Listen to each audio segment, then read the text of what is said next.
Okay guys, this is the new tank. It's a 40 breeder, 17 inches tall, 36 inches long, 18 inches wide. Footprint is wonderful to work with. I got all of the rock off of Lookout Mountain, which is right out my door.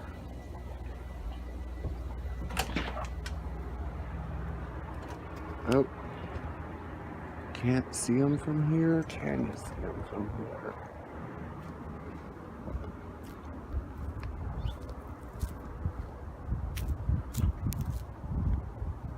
Well, not really. Can't see the antennas that are in the pictures from here, but that's part of Lookout Mountain there. And all the rocks came from up there. I had a good afternoon driving in the mountains. You go by Buffalo Bill Cody's graveyard, and you go up to the top and it has a panoramic view of the city, and it's just a really nice afternoon. And I got a ton of rocks. That's what's left. Oh, the Halloween candy from last night. Anyway, this is a mess. It's not getting any light for a while. Bad. Sunlight good, sunlight bad. And this is also the one that I've had all sorts of floating, clay in it. So that's adding all that nutrients into the water more readily available for the algae, and I'm paying for it. Don't want to completely black it out yet because that's where the babies are. And when I do a blackout, I also don't feed. So I don't want to not feed for 4 days with these babies. Had another Tetra tank spring a leak. And let's go back to the new tank. This is, after I got it going, started setting up this pile. This is supposed to be my predominant pile, but they've actually two pretty much equaled out. So, but anyway, started putting it together, and it's like, oh my God, that looks like a movie I saw. What was that movie? Oh yeah, Pride Rock. So here is Seraphin's Pride Rock. I'm doing it with fairly easy plants. This is going to still try to be sold as a high-tech plant because I am going to do a high-tech carpet. So it's got some of my, this is Crypt Tropica. I can't remember the name of this crypt. I don't remember. It's one of the giant crypts. It's one of Dee's. He sent it to me because he knew I loved crypts, so every time I'd order a crypt, he'd send me a different crypt on top of it. And then there is, these are the flame swords. And my flame sword there turned into a mama plant. And so I took one of the babies and put it here. Put another baby back there. I'm going to cover this driftwood in more of the Wendelov. And then the stick back up here, I was playing with the Nubius and I thought, no, you know what, we're going to Wendelov that too. That'll look great against the little bit ratty Amazon. Once it gets going and taking off, I'm going to go in and trim out all that nasty. I may even do it earlier. They don't mind a really hard cut. Sometimes if your sword has been grown above water, if you cut it just right above the crown, just cut them all off, every leaf. Trim your roots as little as possible and then plant it and make sure that you have good substrate or that you're fertilizing properly, and it will come back completely submerged growth and you don't have all the ugly melt or anything. They like a good hard cut like that. Then this is an Argentine sword. I've got two of them in there. I really love those. So that's kind of my little sword section. I do have some Apongeton bulbs planted in here so that they will cover this up. I have another filter over here right now. I've got a hang on the back that's actually doing the filtration. That's the pump to my Sun, and that's what I'm going to set this up with, and then I'm going to price it out with an option to buy it with a fluval.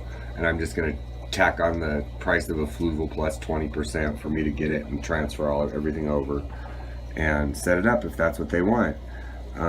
They may just want to go with the Sun.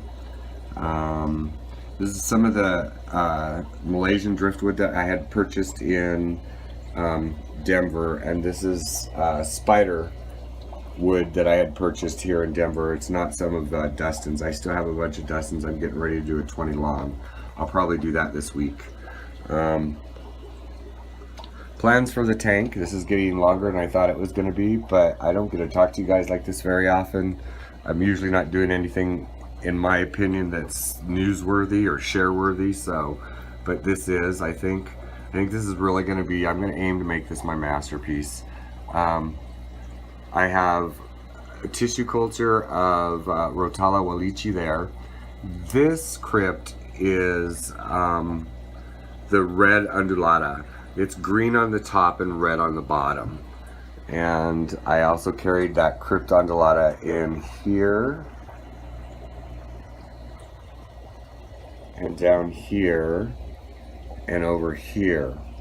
Now, the rest of this area on the top, all the way down that slope and down this slope, around the front, in front of the additional tissue cultures of the Rotala Walichi,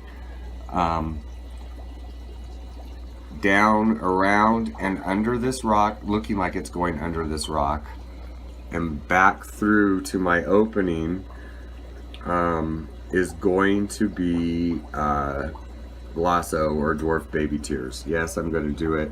I am running full CO2 on it that is being diffused through a large spiral diffuser. I think it's like a 12 spiral, 14 spiral, and then the ceramic disc, and then being impelled through this power head to keep the circulation up in here. In the new tanks, I like a lot of circulation. It helps you fight algae in the beginning before the tank gets its balance. This tank is all done with the new formula of EcoComplete. I decided to try it on this. They have formulated it, and guess what? It now has a it now has a label listing its nutrients that it provides, and it's pretty decent soil. They did raise the price $5 a bag. It's now $23.95, but it's a really cheap alternative. And then it's my black diamond sand. So I have a hunch I'm going to have this tank through the AGA convention here in Denver in April. I'm playing with the idea of getting a booth and taking a couple of my tanks down there and just showing people what I can do. I'm getting ready to work on the plans, what it's going to take to wrap my car and start my own maintenance business down here. It's going to be more of a tank sales and leasing business with the option to purchase the maintenance with it.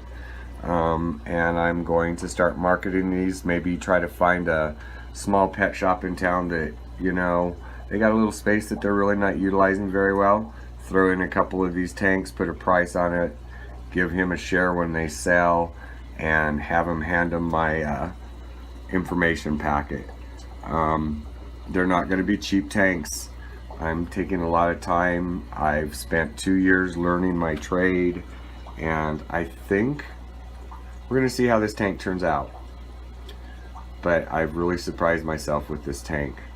Anyway, so the Glasso down through here, and then it's going to come up and in front of here. Now, once we get to this sword, I'm going to use the ranunculus starting back through here, just in front of the swords, and then up and around to where the swords begin and that rock stops.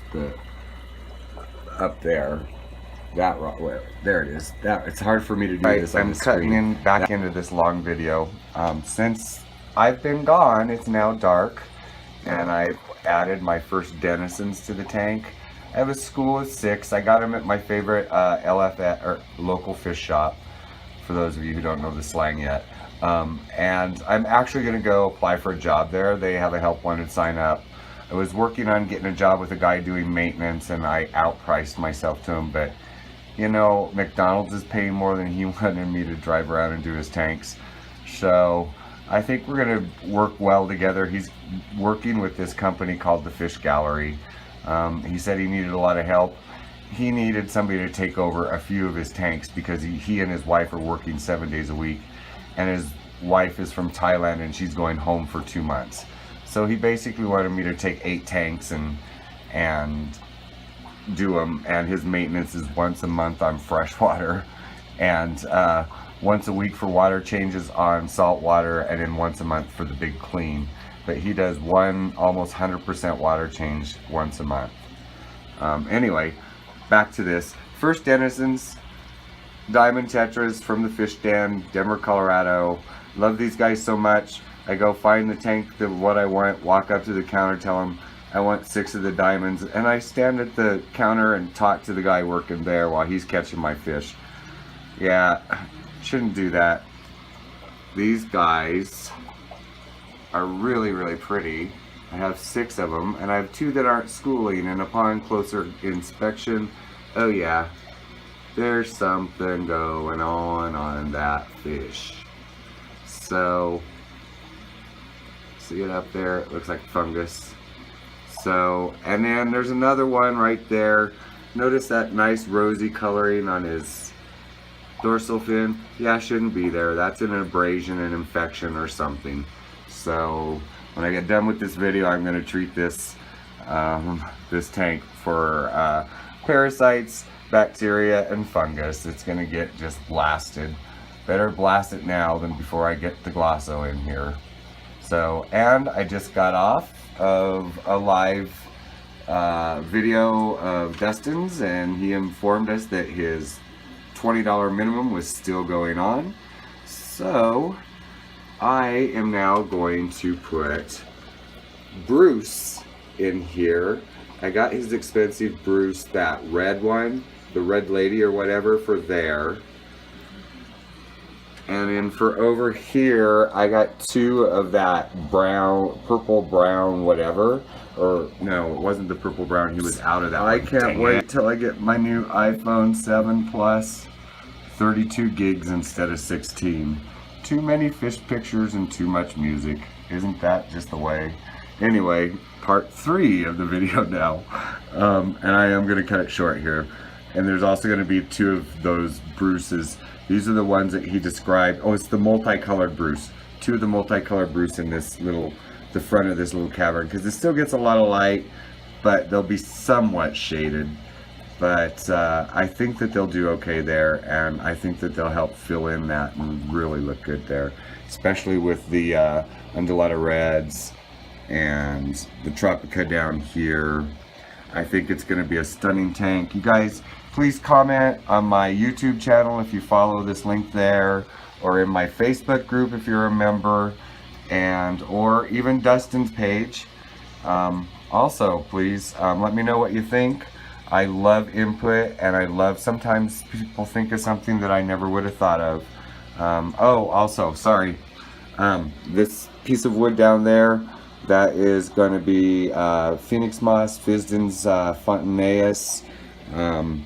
This rock here is going to be Subwassertang, or people are saying that's Pelea. I didn't know that. I thought it was something totally different.